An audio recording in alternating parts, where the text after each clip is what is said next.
Bonjour, une vidéo tuto aujourd'hui où je vous montre comment installer le serveur MCP fourni par Microsoft et qui permet de faire communiquer Power BI avec une IA. Cette IA aujourd'hui ce sera Claude. Cette procédure s'adresse aux utilisateurs de Windows et aucune étape ne nécessite de payer. Vous allez voir, ce n'est pas plus difficile que ça à condition de suivre les étapes. On commencera par installer les logiciels nécessaires, puis on paramétrera le serveur MCP. Et enfin, on testera ensemble le travail réalisé.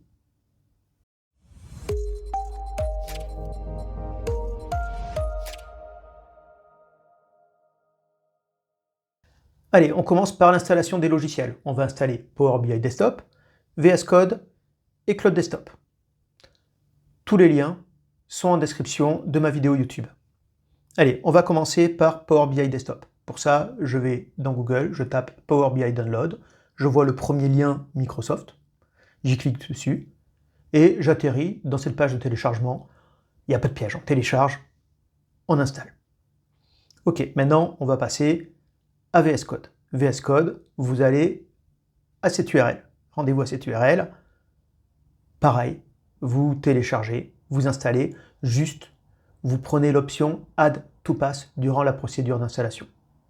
Maintenant, Claude. Claude, la première chose à faire, c'est d'avoir un compte si vous n'en avez pas encore. Et ensuite, vous allez télécharger Claude Desktop. Vous cliquez sur Windows en plein milieu de la page et vous installez. La seconde étape concerne le paramétrage du serveur MCP. On va d'abord installer ce serveur MCP, puis on fera pointer Cloud Desktop vers ce serveur MCP. Alors, d'abord, on va installer ce serveur MCP. Pour ça, on ouvre VS Code. Et on va dans la partie extension. Vous voyez sur la gauche, vous cliquez sur cette icône. Dans la boîte de dialogue, vous allez taper Power BI pour chercher les extensions Power BI. Et vous voyez, il y a une extension qui s'appelle Power BI Modeling MCP Server. Vous la sélectionnez et vous allez pouvoir cliquer sur Installer. Et on va prendre l'option proposée en bleu. On clique, ça y est, le serveur est installé. La prochaine étape, c'est repérer où est l'extension installée puisqu'on doit faire pointer Claude vers cette extension. Pour cela, on va entrer cette instruction dans la barre de l'explorateur. Cela nous mène au répertoire où sont stockées les extensions VS Code. Et on va chercher celle qui nous intéresse. Elle commence par Analysis Services et contient le mot MCP. On ouvre le dossier. Une fois à l'intérieur, on ouvre le dossier nommé Serveur. Ça y est, on a le chemin de notre extension. Et comme nous allons manipuler du texte, nous allons ouvrir le bloc-notes. La première chose à faire va être de copier-coller le chemin de l'extension dans le bloc-notes. Pour rappel, cette information va permettre à Claude de pointer vers le serveur MCP. Donc on va aller dans Claude Desktop. On va aller dans la partie paramétrage en bas à gauche. Donc on choisit paramètres et je vais choisir la partie développeur. Je vais cliquer sur modifier la config. Ça va m'ouvrir le fichier de configuration. Je vais le faire glisser dans le bloc-notes pour l'éditer. On se met en plein écran et là, on va se retrouver en fait avec trois onglets. Le premier où j'ai copié le chemin. Le troisième où j'ai l'actuelle configuration. Et ici, j'ai la configuration modèle cible. Mais attention, au milieu, comme vous pouvez voir, je n'ai pas le chemin personnalisé. Il va falloir personnaliser ce chemin. Donc la première chose que je fais, c'est copier-coller ce modèle. J'irai le changer plus tard. Attention, pas d'espace au-dessus, pas d'espace au-dessous. Comme vous avez pu le voir, il y avait double backslash à la place du backslash. Donc on va transformer notre URL en remplaçant le backslash par un double backslash. Donc CTRL H et vous faites ce remplacement. Voilà, c'est fait. Et vous n'avez plus qu'à copier votre chemin et l'injecter dans le modèle qu'on a déjà copié.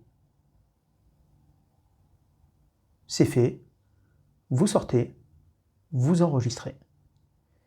Maintenant, il va falloir redémarrer Claude, mais redémarrer complètement Claude. Donc on va déjà fermer la fenêtre, et puis on va fermer aussi ce qui est en tâche de fond. Clic droit, quitter. On relance. On va retourner au paramétrage.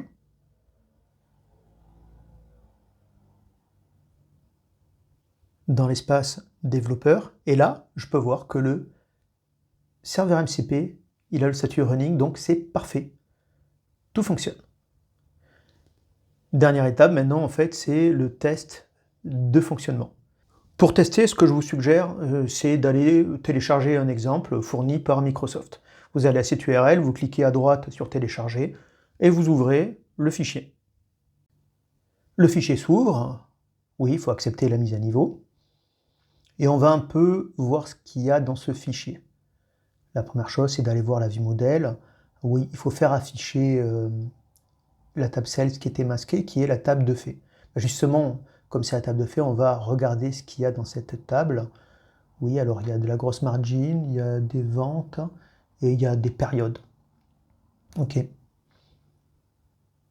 Donc nous allons nous intéresser à la grosse margin. En fait, on va faire une mesure exemple sur la grosse margin. Allons-y. Pour ça, il va falloir retourner sur Claude. On fait une nouvelle conversation. La première chose que je demande, c'est est-ce qu'il peut se connecter au rapport ouvert?